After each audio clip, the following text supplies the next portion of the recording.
The galactic transport ship called Endless Horizon moved slowly through the dark space of the outer rim. It was an old ship, not beautiful or fast, but safe enough for the hundreds of passengers it carried. These passengers came from many different worlds. There were tall, blue-skinned diplomats in expensive robes.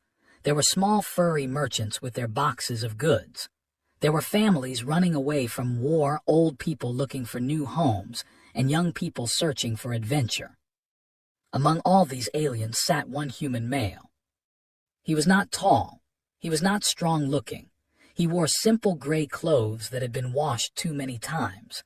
His black hair was cut short, and his face showed the lines of someone who had not slept well for many years. He sat alone near the window, watching the stars pass by with tired brown eyes. His name, written on the passenger list, was Park. The aliens on the ship did not pay much attention to him. Humans were new to the galaxy. They had only joined the larger community of species about 50 years ago, and most aliens still thought of them as children. Weak children. Soft children. Humans had no claws, no scales, no natural weapons. They came from a small blue planet that most species had never heard of. "Look at him," whispered a diplomat to his colleague. "So small, so fragile. I heard humans cannot even survive in vacuum for more than a minute." "Pathetic creatures," the other agreed. "I do not understand how they built spaceships at all." Heard them. His ears worked perfectly fine and they were not being quiet. But he did not react. He simply continued looking out the window, his hands resting on his knees. During the second day of the journey, an old woman struggled to carry her heavy bag through the corridor. She was bent with age, her fur gray and thin, and the bag was almost as big as her body. Other passengers walked past her without stopping. Stood up from his seat. He walked over to her slowly and bowed his head in respect. "May I help you, grandmother?" he asked softly. The old woman looked up at him with surprise. "You would help me, a human." "A bag is heavy for anyone," said simply. He took the bag from her hands and carried it to her room. It was not a short walk, and the bag was indeed very heavy, but he did not complain. When they arrived, the old woman tried to give him money. He refused. "Thank you, kind child," she said. "You have a gentle heart." Smiled, but the smile did not reach his eyes. "Safe travels, grandmother." On the third day, a young child was crying in the food hall. His family had run out of money, and they could not afford to buy him dinner. The child was so hungry that he could not stop his tears. Was sitting nearby with his own meal. It was not much, just some rice and vegetables, but it was food. He looked at the crying child for a long moment. Then he stood up, walked over, and placed his tray in front of the boy. "Eat," he said. The child's mother began a protest. "Sir, we cannot take your food. You need to eat too." "I am not very hungry," lied. "Please let him eat." The mother bowed deeply, tears in her eyes. thank you so much." Nodded and walked away. His stomach was empty, but something else felt full. The ambassador watched this scene with a strange expression. "Curious," he muttered. "The human gives away his food to strangers. Either he is very stupid or very kind." "Perhaps both," his colleague said with a laugh. On the fourth day, everything changed. The attack came without warning. One moment, the Endless Horizon was sailing peacefully through space. The next moment, alarms were screaming and red lights were flashing. The ship shook as something grabbed it with magnetic clamps. "Pirates," someone screamed. "Syndicate." Panic spread through the passengers like fire. Everyone knew about the Syndicate. They were the most dangerous pirates in the Outer Rim. They attacked ships, took hostages, and demanded huge ransoms. If families could not pay, they sold people into slavery. If people resisted, they killed them. The main door of the passenger deck exploded inward. Smoke and dust filled the air. Through the chaos, armored figures marched in. They were big, covered in black metal armor, carrying weapons that glowed with deadly energy. Their leader was the biggest of all, a massive reptilian creature with scars across his face and teeth like knives. "Nobody move," the leader roared. "Everyone on the ground now." Passengers screamed and dropped to the floor. Mothers covered their children. Old people trembled with fear. The diplomats fell to their knees immediately, all their pride forgotten. The pirates spread through the room, kicking people, taking jewelry, laughing at the terror they caused. One of them found the old woman that had helped. She was too slow to get down, so he struck her with his weapon. She cried out and fell. Another pirate found the young child and his mother. "Nice necklace," he growled, ripping it from the mother's neck. The child screamed. Through all of this, remained in his seat. He had not moved when the door exploded. He had not moved when the pirates entered. He simply sat there, watching, his tired eyes taking in everything. The pirate leader noticed him. "You, human, are you deaf? I said get on the ground." Looked at him, he did not look away. He did not blink. "No," he said quietly. The room went silent. Even the crying stopped. Everyone stared at the small human who had just refused a pirate. The leader laughed. It was an ugly sound full of cruelty. "No, did you say no to me?" He walked toward, his heavy boots shaking the floor with each step. "Do you know who I am, little human? I am the Bloody. I have killed hundreds. I have destroyed ships. I have burned colonies." He stopped right in front of and pointed his weapon at the human's face. "And you say no to me?" Looked at the weapon. Then he looked at something in his expression changed. The tiredness faded. The gentle look disappeared. What replaced it was something cold, something old, something that had seen more death than could ever imagine. "I am going to give you one chance," said. His voice was soft, but somehow it carried through the entire room. "Take your men. Leave this ship. Never attack innocent people again." Stared at him, then he burst out laughing. His men laughed too. "One chance," mocked. "You are giving me one chance. You are one small human. What can you possibly do?" Did not answer with words. He moved. Nobody saw exactly what happened. One moment was sitting in his seat. The next moment he was standing behind and the pirate leader's weapon was in his hand, had not even finished laughing. The other pirates raised their weapons but was already among them. He moved like water, like shadow, like death itself. Every movement was perfect. Every strike was precise. He did not waste energy. He did not make noise. He simply flowed from one enemy to the next, and each enemy fell. A pirate fired at him, was no longer there. Another pirate swung a blade, caught his wrist twisted, and the pirate went down screaming. Two more charged at him together. They fell together, unconscious before they hit the ground. Finally turned around, his face twisted with shock and rage. "What are you?" he roared, pulling out a backup pistol. Appeared in front of him like a ghost. His hand closed around his throat and lifted the massive reptilian off the ground. "I am the one chance you did not take," said. Then knew nothing more. The fight had lasted 43 seconds. 12 pirates lay on the floor, defeated. Stood among them, not breathing hard, not sweating, without a single wound on his body. He looked around at the passengers. They stared back at him with wide eyes, too shocked to speak. The tired look returned to his face. He suddenly seemed older, sadder. He let out a small sigh. Then he turned and walked toward the communications terminal, leaving everyone wondering who this quiet human truly was. The passenger deck was completely silent. Nobody moved. Nobody spoke. They simply stared at the small human who had just defeated 12 armored pirates in less than a minute.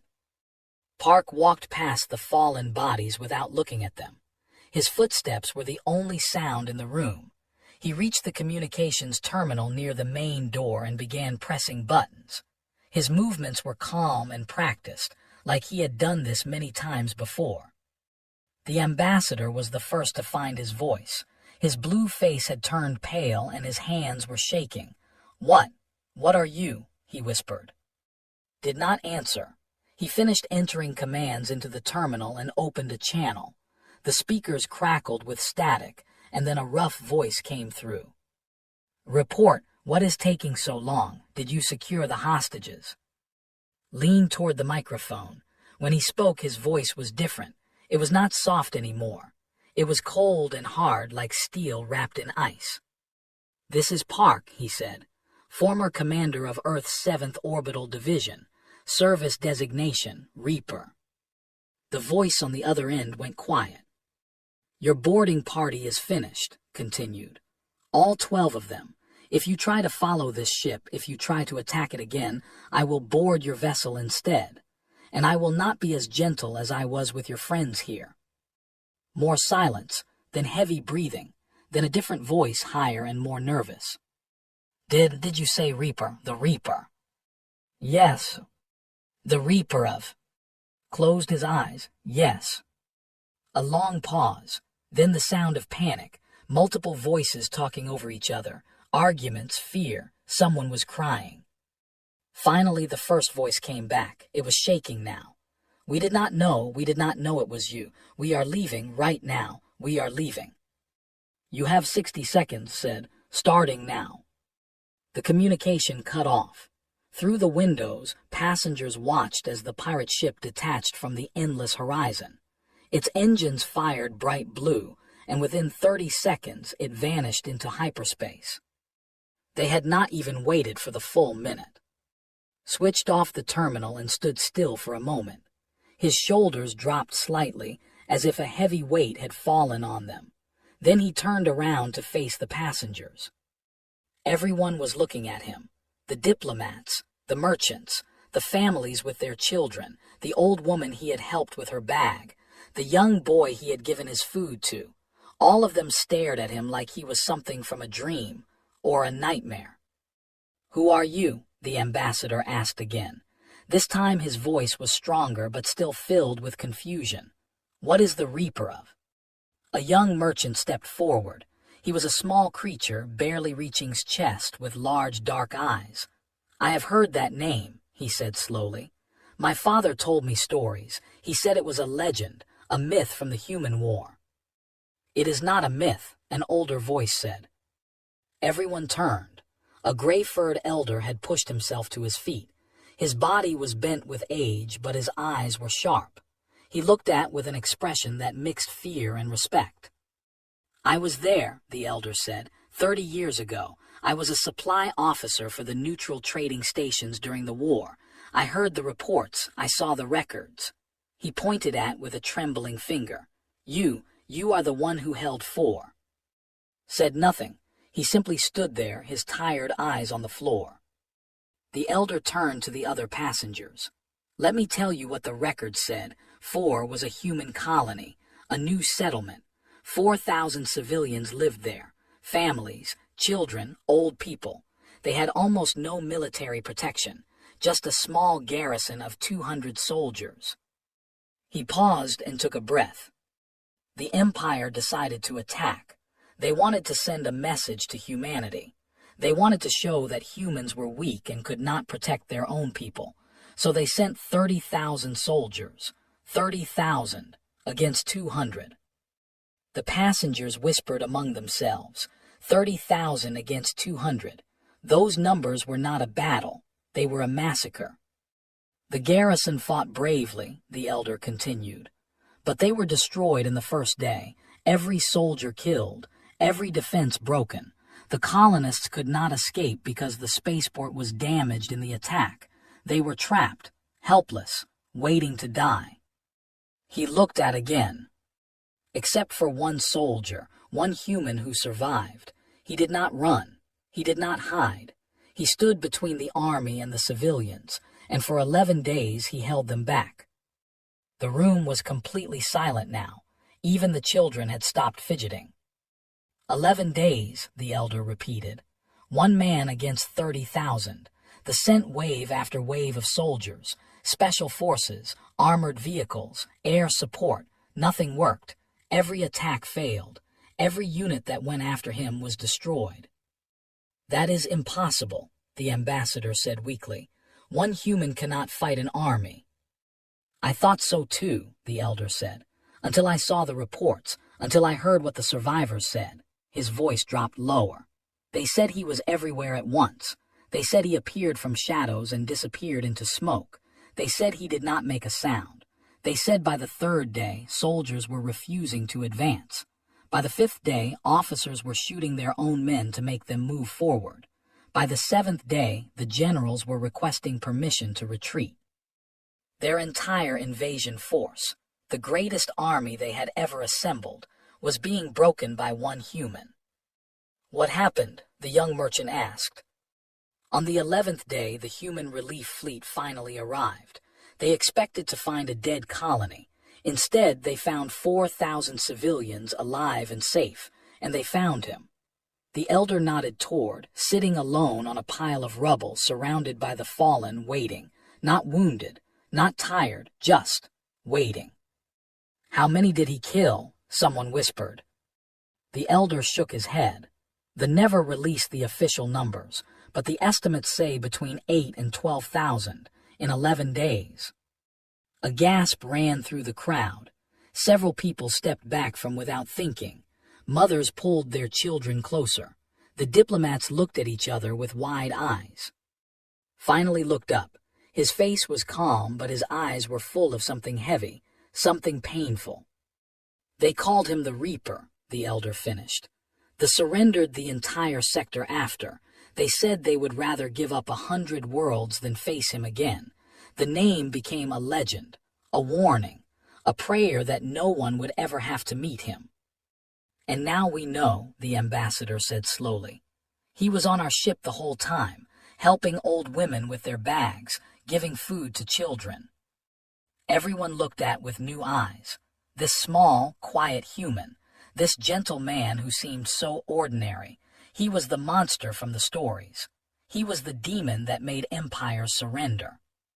Walked past them toward his seat near the window. Passengers moved out of his way quickly, pressing themselves against the walls. He sat down and returned his gaze to the stars. The young merchant gathered his courage and approached. Sir, is it true, everything the elder said? Was quiet for a long time. When he spoke, his voice was soft again, almost sad. I was just a soldier, he said. There were people who needed protection. I protected them. That is all. But the numbers, the killing, how did you? I did what needed to be done. Turned to look at the young merchant. His eyes were not those of a killer. They were the eyes of a man who carried too many memories. I am not proud of it. I am not happy about it, but I would do it again, every time, for any innocent life. The merchant nodded slowly and backed away. The endless horizon continued its journey through space, but everything was different now. The passengers no longer saw a harmless human sitting by the window. They saw a legend, a guardian, a reaper, and sat alone, watching the stars, carrying the weight of his name in silence. 3 days passed after the pirate attack. The endless horizon continued its slow journey toward the central systems, but the atmosphere on the ship had completely changed. Park still sat in his usual spot near the observation window. He still watched the stars with tired eyes. He still moved quietly and spoke softly. But now, nobody treated him like an ordinary passenger. People watched him constantly. They whispered when he walked by. They fell silent when he entered a room. Children pointed at him from behind their parents' legs. Some passengers looked at him with admiration and gratitude. Others looked at him with fear. A few looked at him with both. The diplomats who had called humans weak and pathetic now bowed their heads whenever passed. They sent him expensive gifts, rare foods, fine wines, beautiful fabrics, politely refused everything. He did not want gifts. He did not want attention. He just wanted to be left alone. But there was one person who would not leave him alone. Her name was. She was a young woman with pale blue skin and bright silver eyes. Unlike most, she did not wear expensive robes or jewelry. She wore simple clothes and carried a small recording device everywhere she went. She was a journalist, someone who traveled the galaxy looking for stories to tell. And Park was the greatest story she had ever found. For 2 days, watched him from a distance. She took notes. She asked other passengers what they knew about him. She searched through every database she could access, looking for information about the Reaper of. What she found amazed her, and what she did not find amazed her even more. There were thousands of stories about the Reaper. Songs had been written about him. Poems had been composed in his honor. Military academies across the galaxy used the siege of as a case study. Young soldiers dreamed of being as brave as him. But there were almost no pictures, no interviews, no personal details. After the war ended, the Reaper had simply vanished. He had refused all medals, all ceremonies, all recognition. He had walked away from fame and disappeared into the galaxy like a ghost. Until now. On the third day, finally gathered enough courage to approach him. She found him alone on the observation deck, sitting in his usual corner, staring at the endless darkness between the stars. "May I sit?" she asked, her voice nervous. Looked up at her. He studied her face for a moment, the recording device in her hand, the curiosity in her eyes, the slight tremble in her fingers. "You are a journalist," he said. It was not a question. "Yes." "You want to know about?" "Yes." Was silent for a long moment. Then he sighed and nodded toward the empty seat beside him. "Sit, but I may not answer all your questions." Sat down quickly, before he could change his mind. She placed her recording device on her lap but did not turn it on. Something told her that this was not a conversation for recording. "You are not what I expected," she admitted. "The stories describe you as different." "What do the stories describe?" "A monster, a machine, a force of nature that cannot be stopped." Looked at his tired face, his gentle hands, his sad eyes. "They do not describe this. They do not describe someone who helps old women carry bags." Smiled slightly. It was a small smile, barely there, but it made his face look younger for a moment. "Stories always grow in the telling," he said. "People add details. They make things bigger, more dramatic. The truth is much simpler." "Then tell me the truth." Turned back to the stars. For a while, thought he would not speak. The silence stretched between them, filled only by the soft hum of the ship's engines. Then he began. 4 was a farming colony. Did you know that? The people there grew food, vegetables, fruits, grains. They had families, children, dreams. They were not soldiers. They were not warriors. They were just people trying to build a new home on a distant world. His voice was soft, almost gentle, but there was something underneath it, something heavy. "I was stationed there with the garrison. My job was to protect them. When they came, I tried to do my job. When the garrison fell, I kept trying. There was no great strategy, no brilliant plan. There were just 4,000 people behind me who would die if I stopped, so I did not stop." "For 11 days. "Yes." "How did you survive? The numbers were impossible, 1 man against 30,000. Closed his eyes. "I did not try to fight them all at once. I am not a god. I am just a human with training and experience. I used the terrain. I used their fear. I moved at night, attacked their supply lines, destroyed their equipment, removed their officers. I made them believe there was an army hiding in the shadows. By the time they realized the truth, it was too late. The records say you killed 8,000 soldiers." "I did not count." "You did not count." Opened his eyes and looked at her. There was something in his gaze that made his heart go cold. It was not anger. It was not pride. It was emptiness. A hole where something else used to be. "After the 3rd day, I stopped thinking of them as numbers," he said. "I stopped thinking at all. I just moved, fought, survived, did what needed to be done. If I had counted, if I had thought about what I was doing, I would have gone mad." Did not know what to say. She had interviewed many soldiers before. She had heard many war stories, but she had never met someone who spoke about killing thousands of people with such quiet pain. "Why do you seem so sad?" she asked finally. "You saved 4,000 lives. You are a hero, the greatest hero humanity has ever produced." Laughed, but it was not a happy sound. "Hero, That is a funny word. Do you know what I wanted to be before the war? A farmer like the people on. I wanted to grow things, plants, food, life. He held up his hands and looked at them. Instead, I learned to end things. These hands, which could have planted seeds, learned to take lives. I saved 4,000 people, yes. But how many did I kill to do it? How many mothers lost their sons because of me?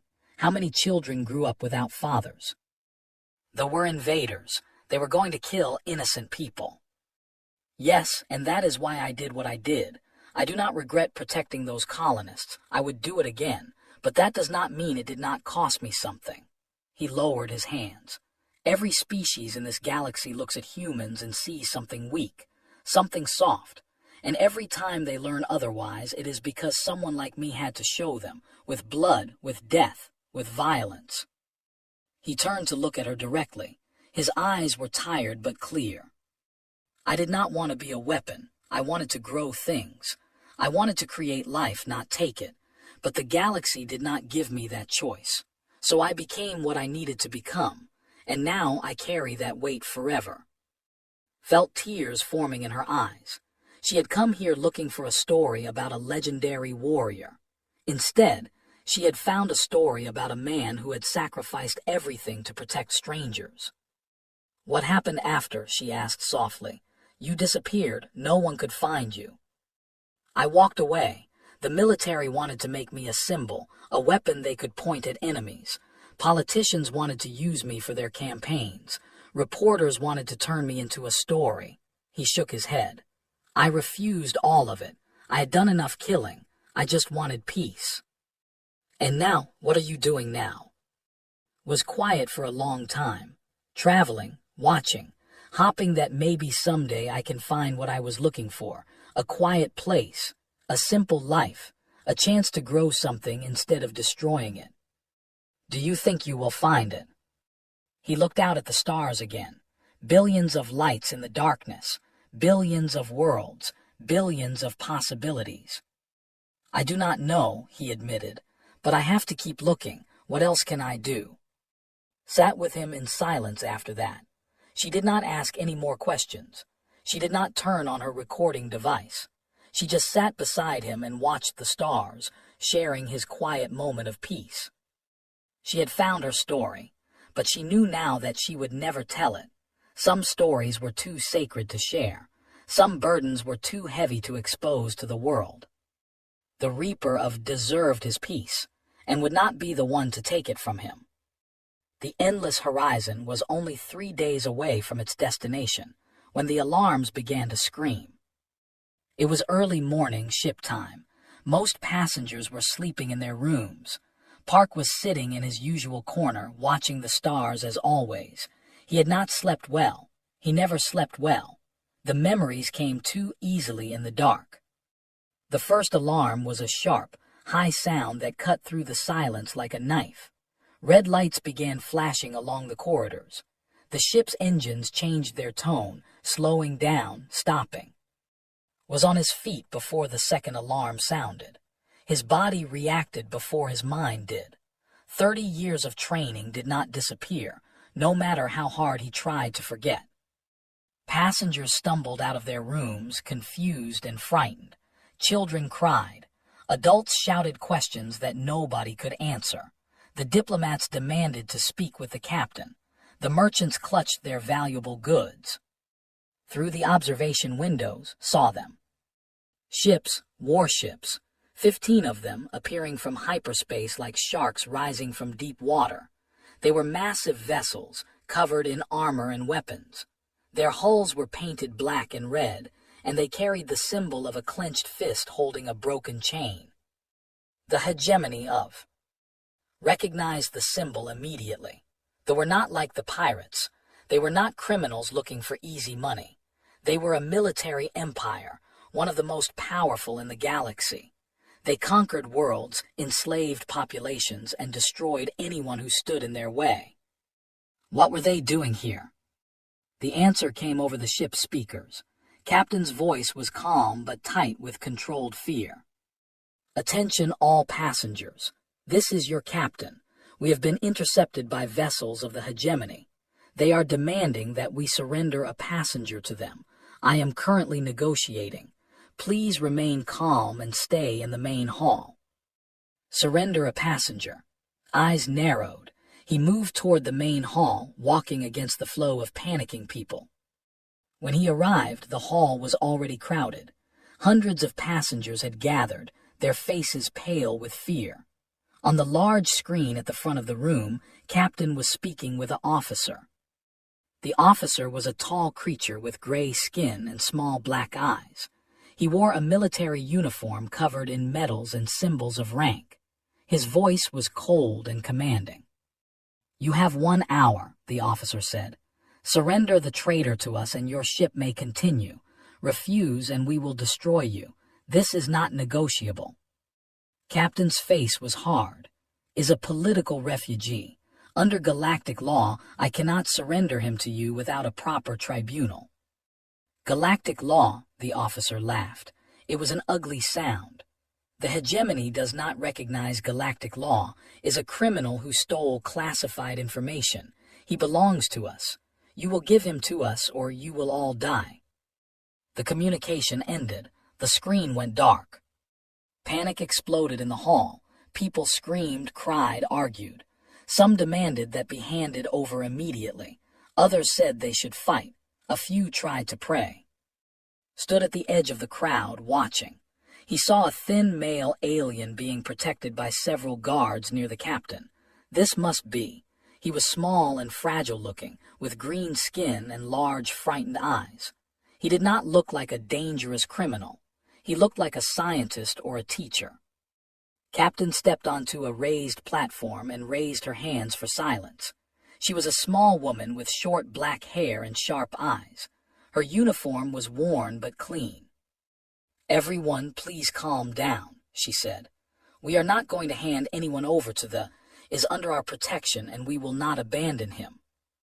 "Then we will all die," a merchant shouted. 15 warships, we are just a transport." "I have sent a distress signal. The nearest Allied fleet is 4 hours away. We need to survive until they arrive." 4 hours? They will destroy us in 4 minutes. The captain had no answer for this. Her jaw tightened, but she did not speak. Watched her struggle. He watched the passengers descend into chaos. He watched shake with fear. He watched children clutch their mothers, not understanding why everyone was so scared. He had seen this before. On different faces, different species, but the same fear, the same helplessness, the same impossible choice. He closed his eyes and took a deep breath. Then he walked forward. The crowd parted before him. Word had spread about who he was. People moved aside quickly, watching him with wide eyes. By the time he reached the platform, the entire hall was silent. "Captain," he said. His voice was soft but clear. Captain looked at him. Recognition dawned in her eyes. "You are the one from the pirate attack, the Reaper." "Yes." "What do you want?" "How long until their weapons are in range?" The captain checked her device. 20 minutes, maybe less. "And your shuttle bay, do you have any working ships?" "A few small shuttles, nothing that could fight a warship." Nodded slowly. He looked around at the frightened faces, the families, the children, the old and the young, the innocent people who had done nothing wrong except exist. "Give me access to the shuttle bay," he said, "and broadcast on all frequencies when I launch." Captain stared at him. "What are you planning to do?" "Something I promised myself I would never do again." He met her eyes. His gaze was steady and calm. But promises do not mean much when children are involved. "You cannot fight 15 warships alone. It is suicide." Maybe shrugged. "But you cannot give them, and you cannot run, and you cannot fight, so what else is there?" The captain opened her mouth to argue, but no words came out. She looked at the screen showing the fleet. 15 massive warships with enough firepower to turn the endless horizon into dust. Then she looked at the small human in front of her. "Why?" she asked finally. "Why would you do this? These people are strangers. This is not your war." Turned to look at the passengers. His eyes found the old woman he had helped with her bag. They found the young boy he had given his food to. They found who was standing near the back, her silver eyes filled with tears. "When I was on," he said quietly, "I did not know the colonists either. They were strangers too, but they needed help and I was there. That was enough." He turned back to the captain. "If I can help, I must help. That is what humans do. That is what I do." He looked at the trembling green alien who had started all of this. "What did you steal?" asked him directly. His voice shook when he answered. "Evidence. The hegemony is planning to attack 3 neutral worlds. They want to expand their territory. I found the plans and ran. I was going to give the information to the Galactic Council." "So you are trying to save lives?" "Yes." Nodded. "Good. Then you are worth protecting." He turned and walked toward the exit. Passengers watched him go. Nobody tried to stop him. Nobody said anything. Only moved. She caught up to him in the corridor. "You cannot do this," she said, grabbing his arm. "You will die." Looked at her hand, then at her face. "Maybe. There has to be another way. If you find one in the next 20 minutes, tell the captain." He gently removed her hand from his arm. "But until then, I will do what I can. This is not like. There are 15 warships. You cannot fight them with a shuttle."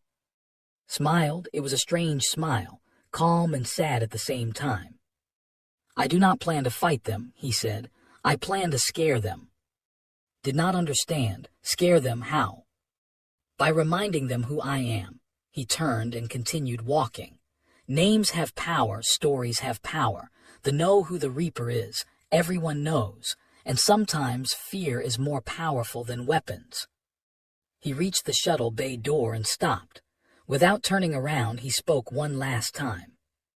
"If I do not come back, tell people the truth about me. Tell them I was just a man, a tired man who wanted peace. But tell them also that when peace was not possible, I did what needed to be done. Always, without hesitation." The door opened. He walked through. Stood alone in the corridor, watching the door close behind him. Her heart was beating fast. Her eyes were wet. "Come back," she whispered to the empty air. "Please come back." But there was no answer. Only the hum of the ship's engines and the distant alarm that continued to scream. The shuttle was small and old. It had no weapons, no shields, no armor. It was designed to carry passengers between ships, nothing more. Against the might of 15 warships, it was less than nothing. It was a joke. Park sat in the pilot's seat and began the launch sequence. His hands moved over the controls with practiced ease. Outside the small window, he could see the stars, beautiful and cold and endless. He thought about his life, about the choices he had made, about the path that had led him from a small farm on Earth to a lonely shuttle floating toward death. He had wanted so little, a quiet life, a small garden, peace. The galaxy had not let him have those things. The shuttle's engines hummed to life. The bay doors opened, revealing the black emptiness of space. In the distance, the fleet waited like predators watching their prey. Press the launch button. The shuttle shot forward into the void. Behind him, the endless horizon began its broadcast.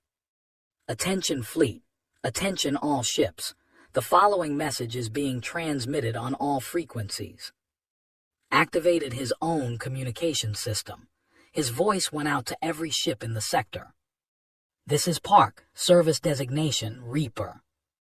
On the flagship of the fleet, officers looked at each other in confusion. The commander, a massive gray-skinned warrior named, leaned forward in his chair. "Reaper, what is this?" "To the commander of this fleet," continued, "I am giving you one chance, the same chance I give everyone. Leave this sector. Let the transport pass. Do not harm the passengers or the refugee named." Commander laughed. "One human in a shuttle without weapons. You cannot be serious." "I am very serious." "And why should I listen to you? Why should the hegemony fear one man?" His voice did not change. It remained calm, steady, almost gentle. 30 years ago, I held 4 alone against the Empire. 30,000 soldiers came to take that colony. None of them succeeded. By the 11th day, the survivors were begging their generals for permission to retreat. By the end, they surrendered an entire sector to never face me again. He paused. That was when I was defending. Today, Commander, I am not defending. Today, if you force my hand, I will board your flagship. I will work my way through your ship. Then I will move to the next ship, and the next, and I will not stop until there is no one left to give the order to fire. Silence on the bridge. One of the officers leaned toward the commander. Sir, the Reaper is a legend, just a story humans tell to make themselves feel strong. Is it? Another officer asked. His voice was nervous. My cousin served with the auxiliary forces 30 years ago. He told me about. He said they found entire battalions destroyed. Soldiers who had been taken out one by one in perfect silence. No one ever saw the attacker. They just died. Stories, the first officer insisted. Propaganda. The surrender to sector. That is not a story. That is historical fact. Commander raised his hand for silence. He was watching the small shuttle approaching his fleet. It was getting closer, not slowing down, not trying to run, just coming straight toward them. He is bluffing, said, but his voice was less certain now. You have 5 minutes, said over the communication channel. After that, I will consider your choice made. The shuttle kept approaching. Could see it clearly now on the main screen. Such a tiny thing, such a fragile thing. One blast from any of his weapons would turn it into dust. And yet, Sir, what do we do? An officer asked. Did not answer.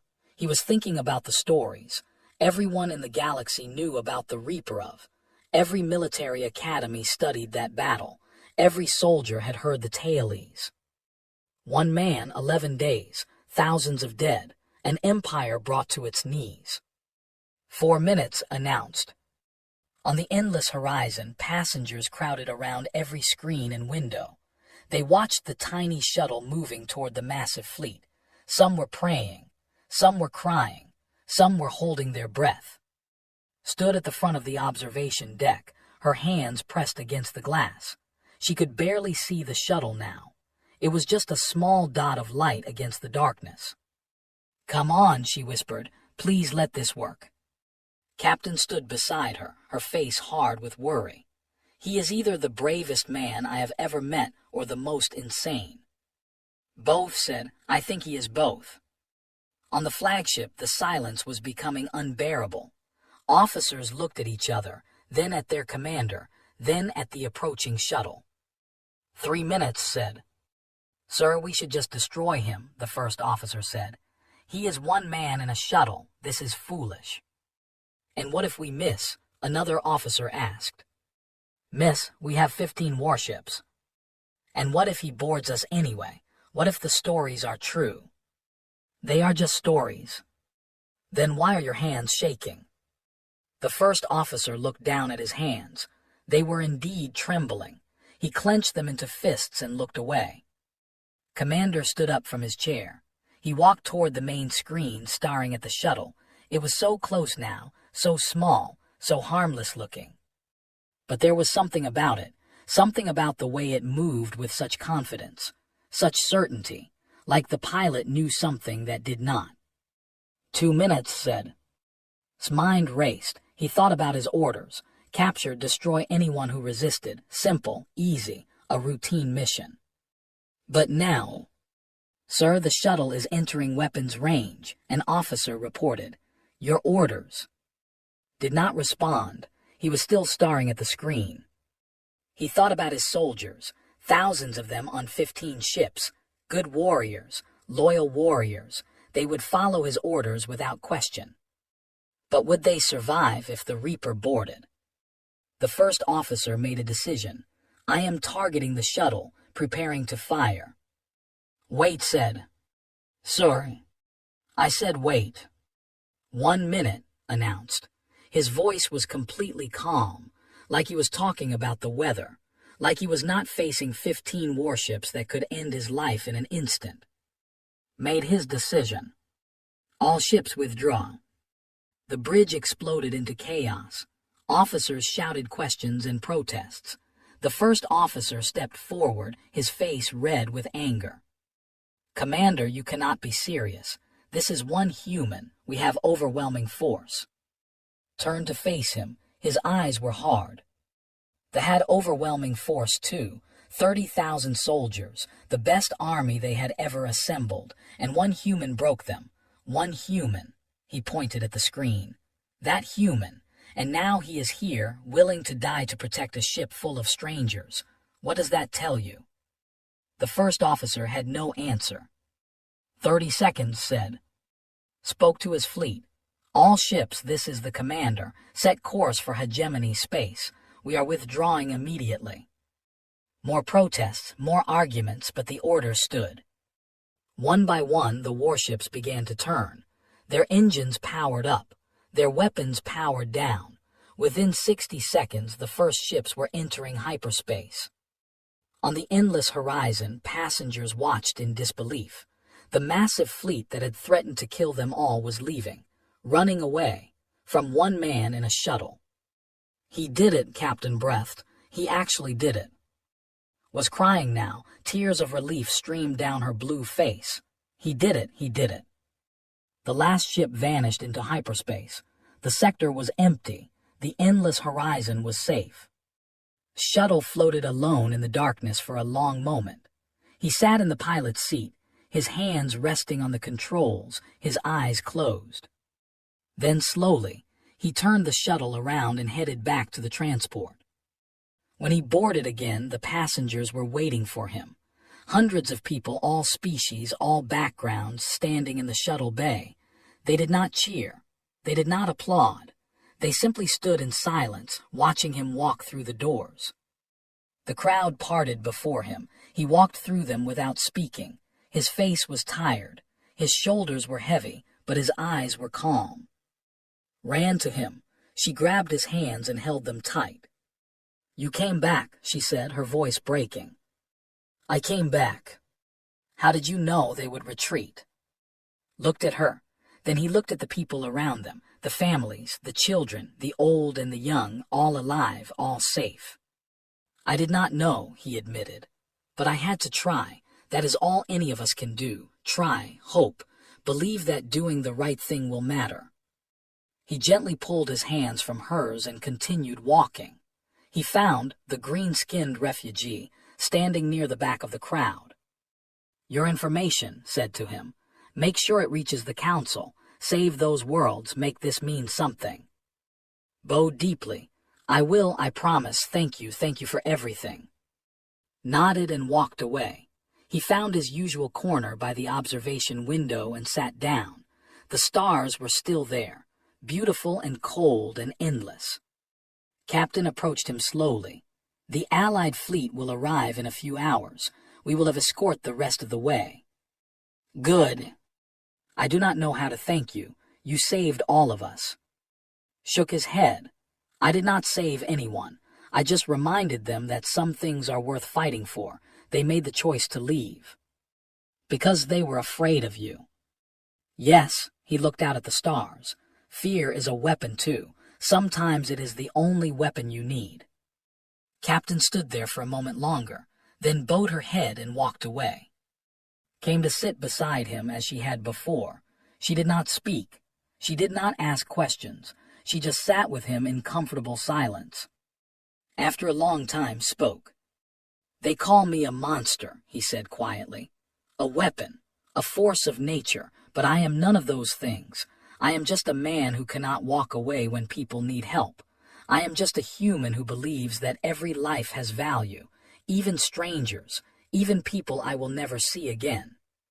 He turned to look at her. "That is what humanity is, not our strength, not our speed, not our technology, our refusal to abandon each other, our insistence on protecting the weak, our willingness to sacrifice everything for the innocent." Wiped her eyes. "You are not a monster, you are the best of us." Smiled. It was a small smile, tired but real. "Maybe someday the galaxy will understand that," he said.